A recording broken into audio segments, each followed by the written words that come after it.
ତେଣୁ ସିଏ କେବେ ଏକୁଟିଆ ରହନ୍ତି ନାହିଁ। ସେଥିପାଇଁ ସେଠି କୁହାହେଇଛି ଯେ ଭାଗ୍ୟଲକ୍ଷ୍ମୀ, ଭାଗ୍ୟ ବି ଅଛି ଅର୍ଜୁନଙ୍କ ସାଙ୍ଗରେ ଏବଂ କୃଷ୍ଣ ଅଛନ୍ତି ଯିଏକି ବିଜୟ ବି ଦେବେ। ଏ ଦିଟା ମାଧବ ଶବ୍ଦର ଅର୍ଥ ସେଠି ସେୟା ମିନିଂ ଆସିଥିଲା। ବର୍ତ୍ତମାନ ଏଠି ଦିଟି ଶବ୍ଦ ୟୁଜ ହଉଛି କଣ ନା ଋଷିକେଶ ଏବଂ ଦିଟି ନାହିଁ ତିନୋଟି ଆସିବ ଋଷିକେଶ, ଧନଞ୍ଜୟ ଆଉ ଗୋଟେ ଅଛି ବୃକୋଦର, ତିନୋଟି ଶବ୍ଦ ଆସୁଛି। ତେଣୁ ଇଏ ମହତ୍ୱପୂର୍ଣ୍ଣ, ଏହାକୁ ଜାଣିବା ଦରକାର। ପ୍ରଥମେ ଆମେ ଋଷିକେଶ ଆଲୋଚନା କରିବା। ଋଷିକେଶ ଶବ୍ଦର ଅର୍ଥ କଣ? ଋଷିକେଶ ହଉଛି ଋଷିକ ପ୍ଲସ୍ ଈଶ। ଋଷିକ ମାନେ ସେନ୍ସେସ୍, ଇନ୍ଦ୍ରିୟ, ଏବଂ ଈଶ ହଉଛନ୍ତି କଣ୍ଟ୍ରୋଲର। ଈଶ ମାନେ ଯିଏ ନିୟନ୍ତ୍ରଣ କରୁଛନ୍ତି। ତାମାନେ ତାଙ୍କୁ ଋଷିକେଶ କହିବାର ଅର୍ଥ ହଉଛି ସିଏ ଆମର ଇନ୍ଦ୍ରିୟ ଗୁଡାକୁ ସେ କଣ୍ଟ୍ରୋଲ କରୁଛନ୍ତି ବା ସେ ଆମ ଇନ୍ଦ୍ରିୟ ମାନଙ୍କର ଓନର, ଏହା ଜାଣିବାକୁ ପଡିବ। କାହିଁକି ନା ଭଗବାନ ନିଜେ ହିଁ କହୁଛନ୍ତି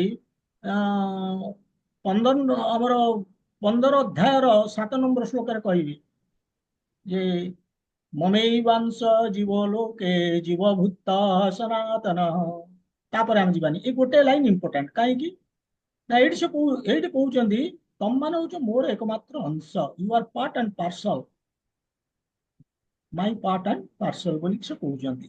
ଯଦି ଆମେ ତାଙ୍କର ଅଂଶ ତାହେଲେ ଆମର ଇନ୍ଦ୍ରିୟ ବି ତାଙ୍କର ଅଂଶ, ଅର୍ଥାତ ଆମ ଇନ୍ଦ୍ରିୟକୁ ବି ସେ, ଇନ୍ଦ୍ରିୟର ମାଲିକ ବି ସେ। ତାହେଲେ ଭଗବାନ ମଧ୍ୟ ନିଜେ କହୁଛନ୍ତି ଯେ ସର୍ବସ୍ୟ ଚ ନାଇଁ, ସେ କହୁଛନ୍ତି ଈଶ୍ୱର ସର୍ବଭୂତାନାଂ ହୃଦ୍ଦେଶ ଅର୍ଜୁନ ତିଷ୍ଠତି ବୋଲିକି ସେ ଆଉ ଗୋଟେ ଜାଗାରେ କହିବେ। ତାମାନେ ମୁଁ ସମସ୍ତଙ୍କ ହୃଦୟରେ ଅଛି, ପରମାତ୍ମା ରୂପେ ମୁଁ ହୃଦୟରେ ଅଛି। ତେଣୁ ଥାଇକି ସେ କଣ କରୁଛନ୍ତି? ସେ କଣ କରୁଛନ୍ତି ନା ସେନ୍ସେସ୍ ଗୁଡାକୁ ଡାଇରେକ୍ଟ କରୁଛନ୍ତି, ତାକୁ କଣ୍ଟ୍ରୋଲ କରୁଛନ୍ତି ଏବଂ ତାକୁ ସେ ଅନୁସାରେ ଡାଇରେକ୍ସନ ଦଉଛନ୍ତି ସେନ୍ସ ମାନଙ୍କୁ।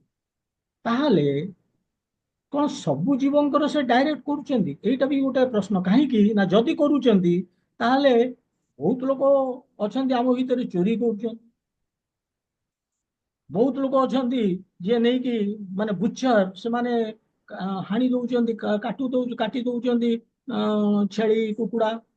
ବହୁତ ଲୋକ ଅଛନ୍ତି ଜୁଆ ଖେଳୁଛନ୍ତି, ବହୁତ ଲୋକ ଅଛନ୍ତି ମଦ ପିଉଛନ୍ତି, ବହୁତ ଲୋକ ଅଛନ୍ତି ଅବୈଧ ସମ୍ପର୍କ ରଖିଛନ୍ତି। ତାହେଲେ ସେ ମଧ୍ୟ ତାମାନେ ଡାଇରେକ୍ସନ ଦଉଛନ୍ତି ଏ କାମ କରିବା ପାଇଁ? ନା। ତାମାନେ ଭଗବାନ ଡାଇରେକ୍ଟ କରନ୍ତି କେମିତି ନା ଆମର ସମର୍ପଣ ଭାବ ନେଇକି ଆମେ କେତେ ସମର୍ପିତ ଭଗବାନଙ୍କୁ। ଯଦି ଫୁଲି ସରେଣ୍ଡର ଆମେ ଭଗବାନଙ୍କ ପ୍ରତି ପୁରା ସମ୍ପୂର୍ଣ୍ଣ ରୂପେ ଆମେ ତାଙ୍କରି ଉପରେ ଡିପେଣ୍ଡେଣ୍ଟ, ତାହେଲେ ସେ ଆମ ସେନ୍ସକୁ ଡାଇରେକ୍ଟଲି କଣ୍ଟ୍ରୋଲ କରିବେ, ଯେମିତି ଶୁଦ୍ଧ ଭକ୍ତଙ୍କର ସେ କରନ୍ତି। ଆମେ ଗୋଟେ ଉଦାହରଣ ନେଇକି ଜାଣିପାରିବା। ଯେମିତି ବାପାର ଦୁଇଟି ପୁଅ ଏବଂ ସେ ଦୁଇ ପୁଅରୁ ଜଣେ କହୁଛି ଯେ ବାପା ମୁଁ ବର୍ତ୍ତମାନ ନିଜେ ଇଣ୍ଡିପେଣ୍ଡେଣ୍ଟଲି ସବୁ କରିବି, ମତେ ଆଉ ଡାଇରେକ୍ସନ ଦବା ଦରକାର ନାହିଁ, ମୁଁ ମୋର ମନକୁ ମନ କରିବି। ବାପା କହୁଛି ଠିକ ଅଛି, ଯଦି ତୁ ଡାଇରେକ୍ସନ ନ ନେବାକୁ ଚାହୁଁଛୁ, ନିଜେ କରିବାକୁ ଚାହୁଁଛୁ କର, କିଛି ଅସୁବିଧା ନାହିଁ। କିନ୍ତୁ ଆଉ ଗୋଟେ ପୁଅ ଟୋଟାଲି ଡିପେଣ୍ଡ କରୁଛି ଭଗବାନଙ୍କ ଉପରେ। ତେଣୁ ତାକୁ କଣ କରୁଛନ୍ତି, ସରି ବାପା ଉପରେ। ତେଣୁ ବାପା ଉପରେ ଯଦି ସମ୍ପୂର୍ଣ୍ଣ ଡିପେଣ୍ଡ କରୁଛି ତାହେଲେ ବାପା କଣ କରୁଛି? ବାପା ସବୁବେଳେ ଜଗିଛି, ତାକୁ ଡାଇରେକ୍ସନ ଦଉଛି, do this do that, don't do this don't do that. କାହିଁକି ନା ତାର କୋଉଠି ଅସୁବିଧା ହେଇଯିବ, ତାର ଅସୁବିଧା ହେଇଗଲେ ସମ୍ପୂର୍ଣ୍ଣ ଦାୟିତ୍ୱ ତ ତା ବାପାଙ୍କର ନା। ତେଣୁ ଅସୁବିଧା ହବ, ସେଥିପାଇଁ ସେ ସମ୍ପୂର୍ଣ୍ଣ ରୂପେ ତାକୁ ଡାଇରେକ୍ଟ କରୁଛନ୍ତି। ସେମିତି ଆମକୁ ଭଗବାନ ମଧ୍ୟ ସେଇଭଳି ଆମର ସରେଣ୍ଡର ଭାବ ନେଇକି ଆମେ ଯଦି ଫୁଲି ଡିପେଣ୍ଡେଣ୍ଟ, ନା ଆମେ ଇଣ୍ଡିପେଣ୍ଡେଣ୍ଟ ହବା, ତାହେଲେ ଆଉ ଭଗବାନ ଆମର ଇନ୍ଦ୍ରିୟକୁ କଣ୍ଟ୍ରୋଲ କରିବେ ନାହିଁ। ଏବଂ ସେୟା ହିଁ ଘଟିଛି। ଆମେ ତ ଥିଲେ ଭଗବାନଙ୍କ ପାଖରେ, ଆମେ ତ ଇଣ୍ଡିପେଣ୍ଡେଣ୍ଟ ହବାକୁ ଚାହିଁଲେ, ଆମେ ଇଣ୍ଡିପେଣ୍ଡେଣ୍ଟ ହେଇକି ଏଠିକି ଆସିଲେ ଏନ୍ଜୟ କରିବା ପାଇଁ, ପ୍ରୋପ୍ରାଇଟର ହବା ପାଇଁ, ଓନର ହବା ପାଇଁ, ମାଲିକ ଏବଂ କଣ୍ଟ୍ରୋଲ କରିବା ପାଇଁ ପ୍ରତ୍ୟେକ ଜିନିଷକୁ, ଦୁନିଆକୁ।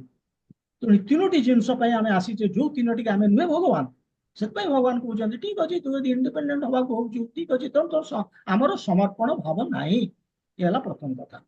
ସେଥିପାଇଁ ଭଗବାନ ସମସ୍ତଙ୍କର ଇନ୍ଦ୍ରିୟକୁ କଣ୍ଟ୍ରୋଲ କରନ୍ତି ନାହିଁ, କିନ୍ତୁ ଆମର ସରେଣ୍ଡର ଭାବ ନେଇକି ଯଦି କୌଣସି ଶୁଦ୍ଧ ଭକ୍ତ ସମ୍ପୂର୍ଣ୍ଣ ସରେଣ୍ଡର କରୁଛି ତାହେଲେ ସେ ନିୟନ୍ତ୍ରଣ କରିବେ। ଯେମିତି ବର୍ତ୍ତମାନ କୁରୁକ୍ଷେତ୍ରରେ ଅର୍ଜୁନ ସମ୍ପୂର୍ଣ୍ଣ ସରେଣ୍ଡର କରିଛନ୍ତି, ସମର୍ପିତ ଭଗବାନଙ୍କୁ।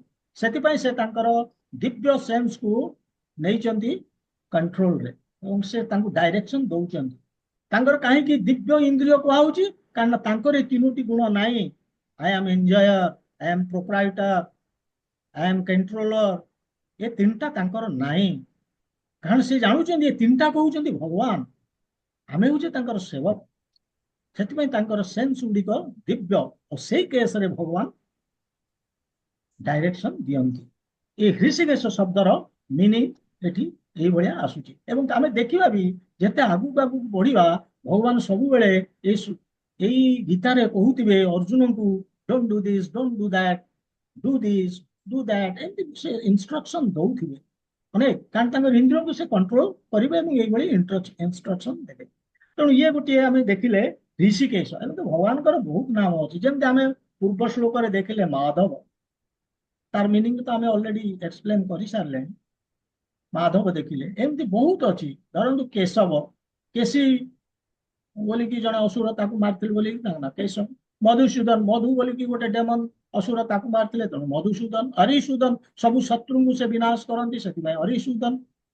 ଦେବକୀ ନନ୍ଦନ, ଦେବକୀଙ୍କର ପୁତ୍ର। ଯଶୋଦାନନ୍ଦନ, ଯଶୋଦାଙ୍କର ପୁତ୍ର। ଏମିତି ଗୋବିନ୍ଦ, ଗୋବିନ୍ଦ କାହିଁ କୁହାଗଲା ନା, ଗୋ ଶବ୍ଦର ଦିଟା ମିନିଂ, ଗୋଟେ ହଉଛି ଗାଈ ଆଉ ଗୋଟିଏ ହଉଛି ଇନ୍ଦ୍ରିୟ। ତେଣୁ ଇନ୍ଦ୍ରିୟ ଗାଈ ମାନଙ୍କୁ ସେ ପ୍ଲେଜର ଦିଅନ୍ତି, ବିନ୍ଦ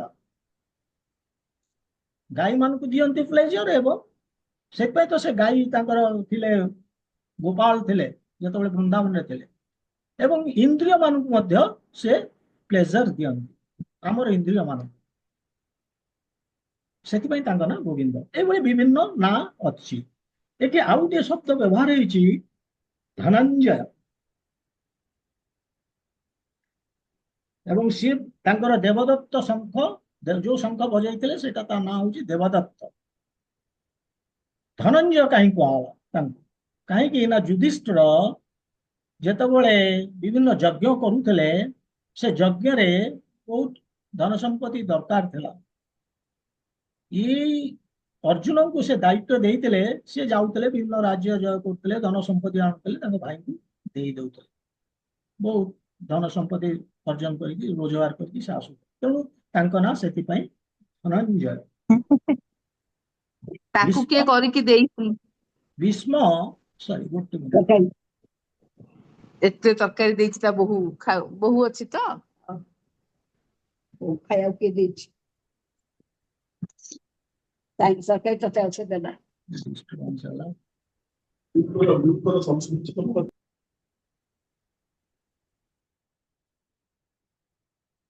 ହଁ, ହେଇଗଲା।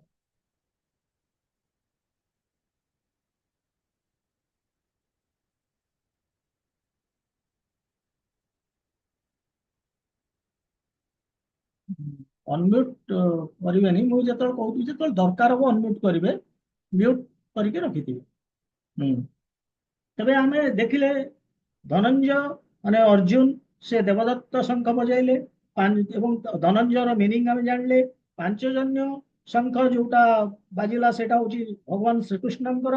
ଏବଂ ହୃଷିକେଶର ମିନିଂ ଜାଣିଲେ। ବର୍ତ୍ତମାନ ଶଙ୍ଖ ବଜାଇଲେ ପୌଣ୍ଡ୍ରଙ୍ଗ, ପୌଣ୍ଡ୍ର ଶଙ୍ଖ ଯୋଉଟା ସେଟା ହଉଛି ଭୀମଙ୍କର। ସେ ଶଙ୍ଖ କେମିତି ନା ମହାଶଙ୍ଖ ତାକୁ କୁହାହଉଥିଲା।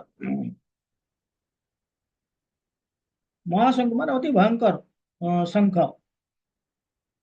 କିଏ ବଜେଇଲେ ନା ବୃକୋଦର, ଭୀମକର୍ମା। ତାଙ୍କୁ କାହିଁକି ବୃକୋଦର କୁହାଯାଇଛି? କାରଣ ବୃକ ଶବ୍ଦର ଅର୍ଥ ହଉଛି ଗଧିଆ, ମାନେ ଉଲ୍ଫ। ତେଣୁ ଉଲ୍ଫ ଯେମିତି ବା ଅସୁର, ଦିଟା ଆକର ମିନିଂ ଅଛି, ଦିଟା। ଯେମିତି ଗଧିଆ କଣ କରୁଛି ନା ତାକୁ ବହୁତ ଭୋକ ହୁଏ ଏବଂ ବହୁତ ଖାଏ, ଏବଂ ଖାଏ ସେଭଳିଆ ବି ସେ ଇଏ ମାନେ ହଜମ କରିଦିଏ। ସେଇଭଳି ଭୀମ ମଧ୍ୟ ତାଙ୍କୁ ପ୍ରବଳ ଭୋକ ହୁଏ ଏବଂ ସେ ବହୁତ ଖାଆନ୍ତି, ସେଇ ନଧିଆ ଭଳିଆ ଖାଆନ୍ତି ସେ ବହୁତ। ଏବଂ ଖାଇକି ତାଙ୍କ କାମ ଗୁଡା ବି ସେ ଶୁଅନ୍ତିନି, ଖାଇଲେ ଲୋକ ଶୋଇ ପଡିବ, ସେ କିନ୍ତୁ ଶୁଅନ୍ତିନି, ତାଙ୍କର ଭୟଙ୍କର କାମ ବି କରନ୍ତି ସେ। ହିଡିମ୍ବ ବୋଲିକି ଯୋଉ ଅସୁର, ତାକୁ ବି ମାରିଥିଲେ ସେ, ଭୟଙ୍କର କାମ, ସେଥିପାଇଁ ତାଙ୍କ ନାଁ ଭୀମକର୍ମା। ଭୀମ କର୍ମା ମାନେ କାମ ଗୁଡା ଭୟଙ୍କର ତାଙ୍କ, ସେଥିପାଇଁ ଯେ ଅତି ଭୟଙ୍କର କାମ କରନ୍ତି। ଇଏ ହେଲା ଆମର ଏଇ ଶ୍ଲୋକରେ ଆମେ ଦେଖିଲେ କଣ ନା, ଏଇ ଯୋଉ ଶଙ୍ଖ ବଜେଇଲେ ପଞ୍ଚଜନ୍ୟ, ଦେବଦତ୍ତ, ପଣ୍ଡ୍ର, ଏଥିରେ କଣ ହେଲା ନା, ଏ ଯେତକ ପାଣ୍ଡବ ସେନା ତାଙ୍କୁ ଏନକରେଜମେଣ୍ଟ, ଉତ୍ସାହିତ କଲା ଏ ଶଙ୍ଖ ବାଜିଲା ପରେ, କାରଣ ଭଗବାନଙ୍କ ଶଙ୍ଖ ବାଜୁଛି। ଦେବଦତ୍ତ ବି ଦିବ୍ୟ ଶଙ୍ଖ, କାରଣ ଭଗବାନଙ୍କ ସାଙ୍ଗରେ ଯିଏ ଆସୋସିଏଟେଡ ହେବେ ସିଏ ବି ଦିବ୍ୟ ହେଇଯିବ। ଏବଂ ପଣ୍ଡ୍ର, ସେ ତ ମହାଭୟଙ୍କର ଶଙ୍ଖ। ସେମାନେ ଉତ୍ସାହିତ ହେଇଗଲେ। ଏଭଳିଆ ଜିନିଷ ଆମେ କେବେ ଦେଖିନଥିଲେ କୋଉଠି, ପୂରବ ସାଇଡରେ ଯେତେବେଳେ କୌରବ ମାନଙ୍କର ବାଜିଥିଲା, ଏଇଭଳିଆ ଏତେ ଉତ୍ସାହ ଆମେ ଦେଖିନଥିଲେ। କାହିଁକି ନା ତାଙ୍କ ପକ୍ଷରେ ସେଠି କୃଷ୍ଣା ନଥିଲେ, କି ଗଣେଶ ଫର୍ଚୁନ ବି ନଥିଲେ, ମାନେ ଯାହାକୁ ଆମେ କହୁଛେ କିଏ ଗଣେଶ ଫର୍ଚୁନ ମାନେ ଭାଗ୍ୟ ଲକ୍ଷ୍ମୀ, ସେ ବି ନଥିଲେ। ତେଣୁ ଇଏ ଗୋଟେ ଜିନିଷ। ଆଉ ଗୋଟେ ଦେଖିବା, ଯୋଉ ଅନ୍ୟ ସାଇଡରେ ଯୋଉ ସୋଲଜର ଥିଲେ, ଏ ଶଙ୍ଖ ବାଜିଲା ପରେ ସେମାନେ ସେମାନେ ସେମାନେ ହତୋତ୍ସାହ ହେଇ ପଡିଲେ, କାରଣ ଜାଣିଲେ ଯେ ପାଣ୍ଡବ ମାନଙ୍କର ବିଜୟ ସୁନିଶ୍ଚିତ। ଏ ଏ ଶଙ୍ଖ ବାଜିଲା ପରେ ଏ ଇଣ୍ଡିକେସନ ଦଉଥିଲା ଏବଂ ସେମାନେ ପରାସ୍ତ ହେବେ, ଇଏ ପୂର୍ବ ନିର୍ଦ୍ଧାରିତ, ଏ ଶଙ୍ଖ ବାଜିକି ଏଇ ସୂଚନା ଦଉଥିଲା। ତାହେଲେ ଆମେ ଯିବା ପୁଣି 16 ରୁ 18 ଶ୍ଲୋକ। अनंत विजयम राजा कुंती पुत्र युधिष्ठिरः, नकुलः सदेवश्च सुघोषमणि पुष्पकौ, काश्यश्च परमेश्वासः शिखण्डी च महारथ, दृष्टद्युम्न विराटश्च सात्यकिश्चापराजितः, द्रुपदो द्रौपद्याश्च सर्वशः पृथिवीपते, सौभद्रश्च महाबाहो शङ्खान् दद्मु पृथक् पृथक्। ତେବେ ଏଠି ଯେତେବେଳେ ପୂର୍ବ ଶ୍ଲୋକରେ ଆମେ ଦେଖିଲେ କଣ ନା, ନିଜେ ଶ୍ରୀକୃଷ୍ଣ ତାଙ୍କର ପାଞ୍ଚଜନ୍ୟ ଶଙ୍ଖ, ଧନଞ୍ଜୟ ତାଙ୍କର ଦେବଦତ୍ତ ଶଙ୍ଖ, ଭୀମ ତାଙ୍କର ପୌଣ୍ଡ୍ର ଶଙ୍ଖ ଦିବ୍ୟ ଶଙ୍ଖ ବଜେଇବା ପରେ ଅନ୍ୟମାନେ ମଧ୍ୟ ଶଙ୍ଖ ବଜେଇବା ଆରମ୍ଭ କଲେ। ସେ ଶଙ୍ଖର ନାଁ ଗୁଡିକ ଦେଇଛନ୍ତି ଅନନ୍ତ ବିଜୟ। ଅନନ୍ତ ବିଜୟ ହଉଛି ରାଜା ଯୁଧିଷ୍ଠିରଙ୍କର, କୁନ୍ତି ପୁତ୍ର ଯୁଧିଷ୍ଠିର। ନକୁଳ ସହଦେବ, ତାଙ୍କର ନକୁଳଙ୍କର ହଉଛି ସୁଘୋଷ, ସେ ଶଙ୍କର ନାଁ। ମଣିପୁଷ୍ପକ ହଉଛି ସହଦେବଙ୍କର। କାଶୀର ରାଜା, ଯିଏକି ବହୁତ ବଡ ଧନୁର୍ଧାରୀ, ସେ ମଧ୍ୟ ବଜେଇଲେ। ଶିଖଣ୍ଡୀ, ଶିଖଣ୍ଡୀ ହଉଛନ୍ତି କିଏ, ସିଏ ବି ତାଙ୍କରି ଯୋଗୁଁ ଭୀଷ୍ମଙ୍କର ମୃତ୍ୟୁ ହେଇଥିଲା। କାହିଁକି ନା ଶିଖଣ୍ଡୀ ଆକ୍ଚୁଆଲି ଇଏ ଗୋଟେ ଇତିହାସ। ଆମର ଅମ୍ବାଳିକା, ଅମ୍ବିକା, ଏ ତିନି ଜଣ କାଶୀର କାଶ ରାଜା ବୋଲିକି ଜଣେ ଥିଲେ, ତାଙ୍କର ସେ ସ୍ୱୟଂବର କରୁଥିଲେ ତିନି ଭଉଣୀଙ୍କର, ଅମ୍ବା, ଅମ୍ବିକା, ଅମ୍ବାଳିକା, ଏ ତିନି ଭଉଣୀଙ୍କର ସ୍ୱୟଂବର ହଉଥିଲା। ସେ ସ୍ୱୟଂବର ବେଳେ ଆକ୍ଚୁଆଲି ଭୀଷ୍ମ ଯାଇକି ସେଠି ପହଞ୍ଚି ଯାଇଥିଲେ। କଣ ପାଇଁ ନା, ଆକ୍ଚୁଆଲି ସତ୍ୟବତୀଙ୍କ ତରଫରୁ ଦୁଇ ଜଣ ପୁଅ ଥିଲେ, ସିଏ ହଉଛନ୍ତି ଚିତ୍ରାଙ୍ଗଦ ଆଉ ବିଚିତ୍ର ବୀର୍ଯ୍ୟ। ଚିତ୍ରାଙ୍ଗଦ ରାଜା ଥିଲେ କିନ୍ତୁ ତାଙ୍କର ମୃତ୍ୟୁ ହେଇଗଲା ଏବଂ ତାଙ୍କର କୌଣସି ଛୁଆ ପିଲା ନଥିଲେ। ବିଚିତ୍ର ବୀର୍ଯ୍ୟ ବାହା ହେଇନଥିଲେ, ତାଙ୍କର ବିବାହ ହବା ଦରକାର ଥିଲା କିନ୍ତୁ ସେ ବଡ ଅଳସୁଆ ଥିଲେ, ସେ କିଛି କରୁନଥିଲେ। ତେଣୁ ତାଙ୍କ ପାଇଁ ଏ ସ୍ୱୟଂବରରୁ ସେମାନଙ୍କୁ ଉଠେଇକି ଆଣିଲେ ତାଙ୍କୁ ବିବାହରେ ଦେବା ପାଇଁ। ତେଣୁ ସ୍ୱୟଂବରକୁ ଗଲେ ଏବଂ ତାଙ୍କୁ ସେଠୁ ଅପହରଣ କରିକି ନେଇ ଆସିଲେ। ନେଇ ଆସିଲା ପରେ ସେଥିରେ ଦେଇଦେଲେ ବିଚିତ୍ର ବୀର୍ଯ୍ୟଙ୍କୁ ବାହା ହେବା ପାଇଁ, କିନ୍ତୁ ଅମ୍ବା କହିଲେ ଯେ ମୁଁ ସିଏ ଆଉ ଜଣଙ୍କୁ ଭଲ ପାଉଥିଲେ। ତେଣୁ ଯେତେବେଳେ ଭୀଷ୍ମଙ୍କୁ ସେଇଟା ସେ କହିଲେ ଯେ ଏଇ ଜିନିଷ ଏଇଆ, ତ ଭୀଷ୍ମ ତାଙ୍କୁ ଛାଡି ଦେଇଛନ୍ତି। କିନ୍ତୁ ଗଲା ପରେ ଯାହାକୁ ଭଲ ପାଉଥିଲେ ସେ ଆଉ ତାଙ୍କୁ ଗ୍ରହଣ କଲେ ନାହିଁ, କାହିଁକି ନା ସେ ଅପହୃତ ହେଇକି ଯାଇଛନ୍ତି। କହିଲେ ଯିଏ ତତେ ଅପହରଣ କରିକି ନେଇଯାଇଛି ତୁ ତାକୁ ବି ବିବାହ। ତେଣୁ ସେ ପୁଣି ଆସିଲେ ଭୀଷ୍ମଙ୍କୁ କହିଲେ ଯେ ମୁଁ ଆପଣଙ୍କୁ ହିଁ ବିବାହ କରିବି, କାରଣ ସେ ବର୍ତ୍ତମାନ ମତେ ରାଜି ହଉନି ବିବାହ କରିବା ପାଇଁ। ଭୀଷ୍ମ କହିଲେ ମୁଁ ତ ବ୍ରହ୍ମଚର୍ଯ୍ୟ ପ୍ରତିଜ୍ଞା କରିଛି, ତେଣୁ ମୁଁ ବିବାହ ହବାର ଚାନ୍ସ ନାହିଁ। କମ୍ପ୍ଲେନ ଟା ଗଲା ଅଲ୍ଟିମେଟଲି ପରଶୁରାମଙ୍କ ପାଖକୁ। ପରଶୁରାମ ଭୀଷ୍ମଙ୍କୁ ବାଧ୍ୟ କଲେ ତାଙ୍କୁ ବାହା ହେବା ପାଇଁ, କିନ୍ତୁ ସେ ମଙ୍ଗିଲେ ନାହିଁ, କହିଲେ ଯଦି ନ ହବୁ ତାହେଲେ ମୋ ସାଙ୍ଗରେ ଯୁଦ୍ଧ କର। ଏବଂ ଯୁଦ୍ଧ ବି ହେଇଛି, ପରଶୁରାମ ବି ପରାଜିତ ହେଇଛନ୍ତି। ତେଣୁ ଭୀଷ୍ମ ସେଇଠୁ ଅମ୍ବା ପଳେଇଲା ଶିବଙ୍କ ପାଖକୁ। ଶିବଙ୍କୁ ଯାଇକି କହିଲା ଯେ ଏଇଭଳି ଘଟଣା, ମତେ ମୁଁ ତାଙ୍କର ବଦଲା ନେବି। ଏ ଥିଲା। ତେଣୁ ସେଇ ଅନୁସାରେ ସିଏ କଣ ହେଲା, ତାଙ୍କର ଜନ୍ମ ହେଲା କୋଉଠି ନା ବିରାଟ ରାଜା, ବିରାଟ ଯୋଉ ରାଜା, ସରି ଦ୍ରୁପଦ ରାଜା ତାଙ୍କର ଦ୍ରୌପଦୀଙ୍କର ସେ ଭଉଣୀ ହେଇକି ଜନ୍ମ ହେଇଥିଲେ ଅମ୍ବା। ଏବଂ ତାଙ୍କୁ ଜଣେ ଯକ୍ଷ ତାଙ୍କୁ ତାଙ୍କର ଲିଙ୍ଗ ପରିବର୍ତ୍ତନ କରିଥିଲେ। ସେ ଯଦିଓ ସ୍ତ୍ରୀ ହେଇକି ଜନ୍ମ ହେଇଥିଲେ ତାଙ୍କର ଲିଙ୍ଗ ପରିବର୍ତ୍ତନ କରିଥିଲେ।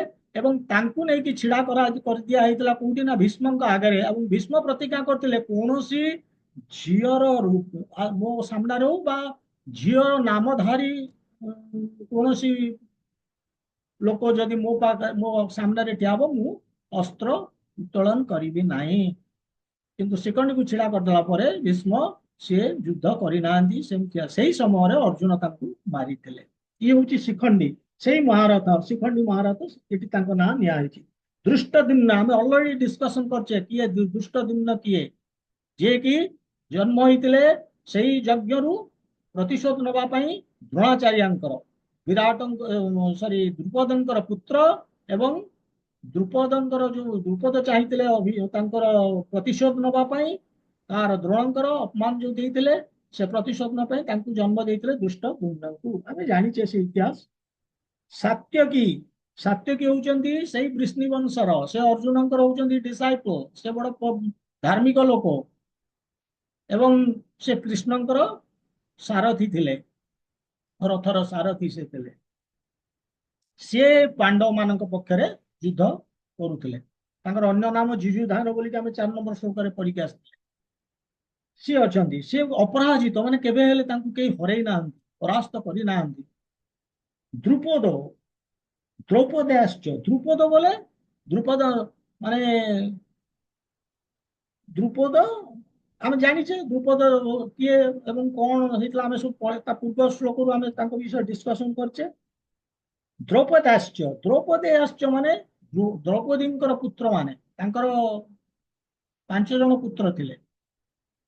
ସିଏ ହଉଛନ୍ତି ପ୍ରତିବିମ୍ବ, ସୁତ ସୁମ, ସୁତକର୍ମା, ସତନିକ,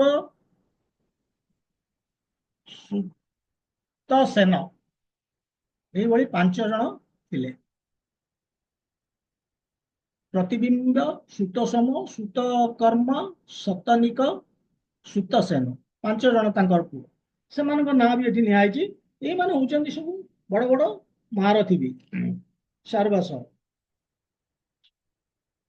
ସୌଭଦ୍ରଶ୍ଚ, ସୌଭଦ୍ରଶ୍ଚ ମାନେ ସୁଭଦ୍ରାଙ୍କର ପୁଅ ଅଭିମନ୍ୟୁ, ସେ ବି ମହାବାହୁ।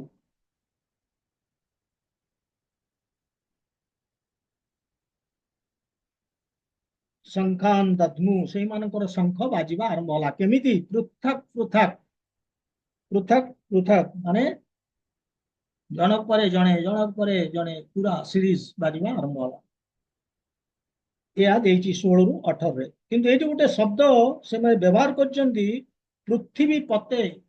କହୁଛନ୍ତି ହେ ପୃଥିବୀ ପତେ, ଇଏ ଜାଣି ରଖ, ଏଇଭଳିଆ ମାନେ ସମସ୍ତେ ବଜେଇଥିଲେ ତ, କିଏ?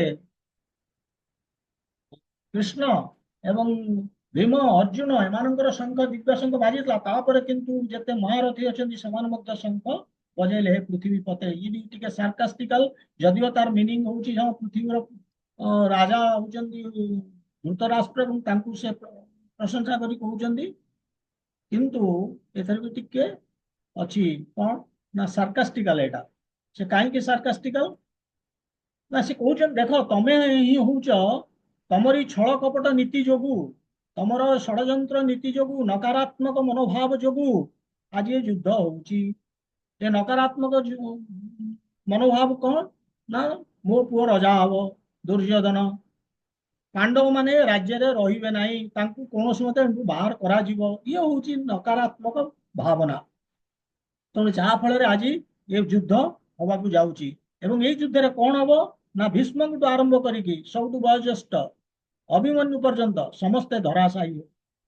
ଏହା ହିଁ ହବ ବୋଲିକି ଏଇ ପୃଥିବୀ ପତେ କହିକି ଇଣ୍ଡିକେସନ ଦେଇ ଦଉଛନ୍ତି, ଏଇ ସୂଚନା ଦେଇ ଦଉଛନ୍ତି ଯେ ତମେ ହିଁ କରିଛ ଏଇଭଳିଆ ଜିନିଷ। ତେଣୁ ଯଦି ଆଜି ମୋ କୁରୁବଂଶର ପତନ ହବ ତାର କାରଣ ତମେ ହବ। ସେଥିପାଇଁ ସେ ତାଙ୍କୁ ପୃଥିବୀ ପତେ ବୋଲିକି ସମ୍ବୋଧନ କରୁଛନ୍ତି ସଞ୍ଜୟ। ହଁ ସଞ୍ଜୟ, ସଞ୍ଜୟ କହୁଛନ୍ତି ନା ଯାଇକି ମହାଭାରତ ଯୁଦ୍ଧର ବିଶ୍ଳେଷଣ କରୁଛନ୍ତି। ବର୍ତ୍ତମାନ ଆମେ 8 ମିନିଟ ଅଛି, କିନ୍ତୁ ଆମେ ନେଇପାରିବା। ଦେଖିବା 19 ନମ୍ବର ଶ୍ଲୋକ। ସଘର୍ଷ ଧାର୍ତରାଷ୍ଟ୍ରଣାଂ ହୃଦୟାନି ବେଦାରୟତ। ଆଚ୍ଛା, ମୁଁ ୟାକୁ ଟିକେ ନାକୁ ଗୋଟେ ସେକେଣ୍ଡ।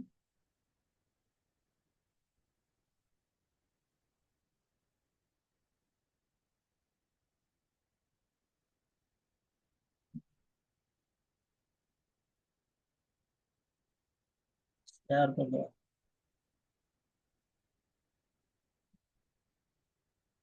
ହଁ?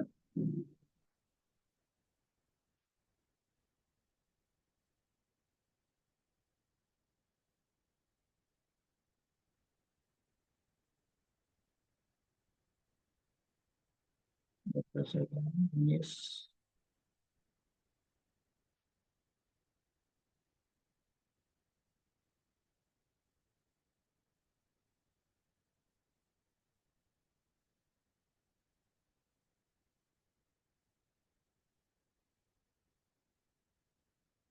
सघोषोधात्तराष्ट्राणां हृदयानि व्यधारयत् नभश्च पृथिवीं चैव तुमुलभ्यनुनादयन्। सघोषोधात्तराष्ट्राणां हृदयानि व्यधारयत् नभश्च पृथिवीं चैव तुमुल अभ्यनुनादयन्। वर्तमान एक शेयर की बंद कर दूची।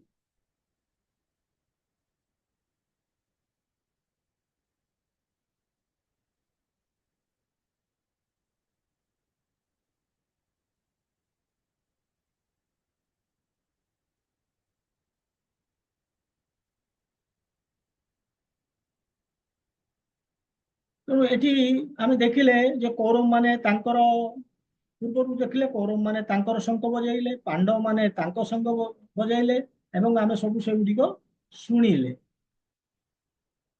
ଏବଂ କଣ ଶୁଣିଲେ? ତାଙ୍କର ନାଁର ମାନେ ତାଙ୍କର ଯୋଉ ଶଙ୍ଖ ତାର ବିଭିନ୍ନ ନାଁ, ଏବଂ କୋଉମାନେ ତାକୁ ବଜାଇଲେ, ସେ ପର୍ସନାଲିଟିଜ କିଏ, ଏ ବି ଆମେ ଜାଣିଲେ। କିନ୍ତୁ ଯେତେବେଳେ ଆମେ ସେଇ ଶବ୍ଦ କଥା କହୁଛେ, ସେ ଶବ୍ଦଟା ଯୋଉ କେହି ଗୋଟେ ଶୁଣିଲେ, ସେଇ ବିଷୟ ସେଇ ଜିନିଷ ଗୁଡାକ ଏଇ ଶ୍ଲୋକରେ ଏଇଟା କୁହାହଉଛି, କେହି ଜଣେ ଶୁଣିଲେ ବୋଲି। ସଘୋଷ ମାନେ ସେଇ ଧ୍ୱନି, ଯେତେବେଳେ ପାଣ୍ଡବ ମାନେ ବଜେଇଲେ ସେ ଶଙ୍ଖ, ସଘୋଷ ସେ ଧ୍ୱନି। ସେ ଧ୍ୱନି ମାନେ କୋଉ ଧ୍ୱନି? ନା ଏଠି ଯୋଉ ଲେଖା ହେଇନି ପୂର୍ବ ଶ୍ଲୋକରେ ଶଙ୍ଖଂ ଦଦ୍ମୁ ପୃଥକ୍ ପୃଥକ୍, ସେଇ ଜିନିଷ। ଯେତେବେଳେ ବିଭିନ୍ନ ପ୍ରକାରର ଶଙ୍ଖ ପୁରା ସିରିଜ ବାଜିବା ଆରମ୍ଭ ହେଲା, ଗୋଟେ ପରେ ଗୋଟେ, ତାର ସାଉଣ୍ଡ ଟା କେମିତି ହବ? ନ୍ୟାଚୁରାଲି ଯେତେବେଳେ ସିରିଜ ଶଙ୍ଖ ବାଜୁଛି ସଘୋଷ, କେମିତି ହବ ସେଟା? ତୁମୁଳ।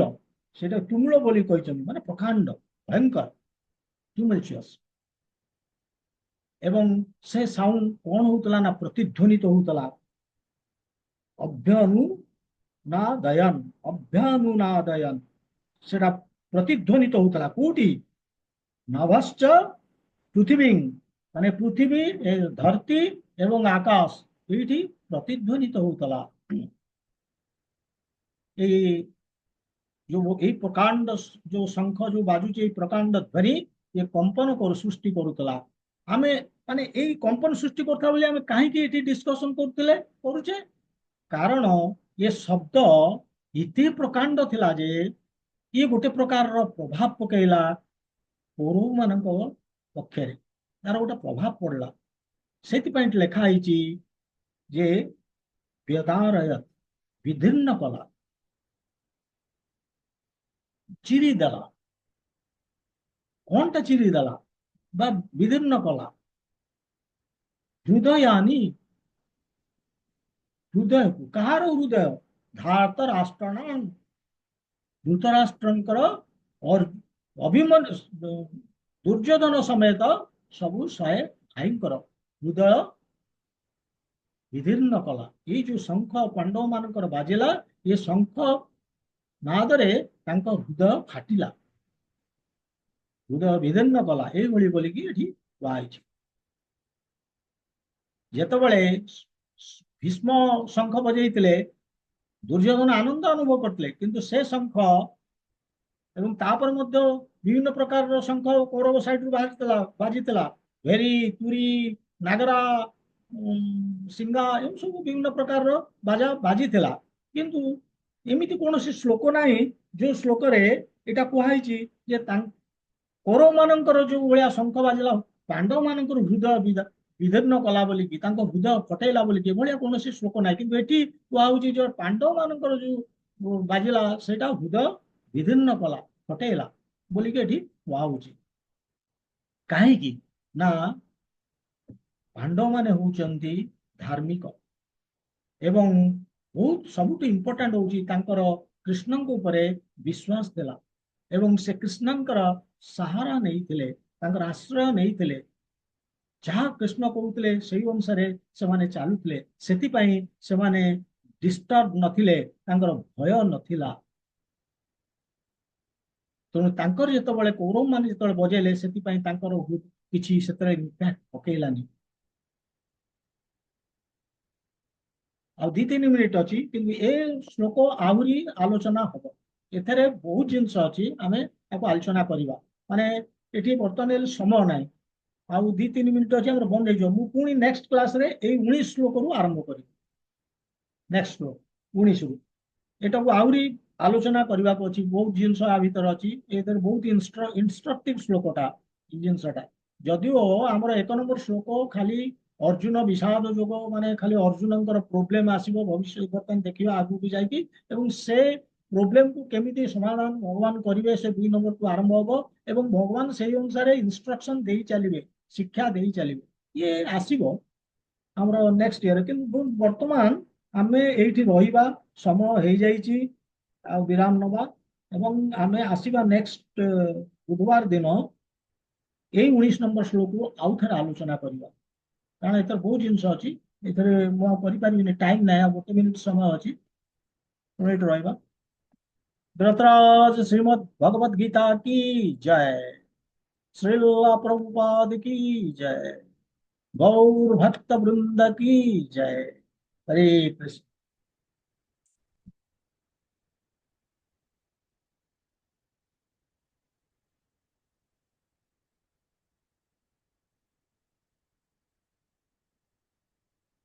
तब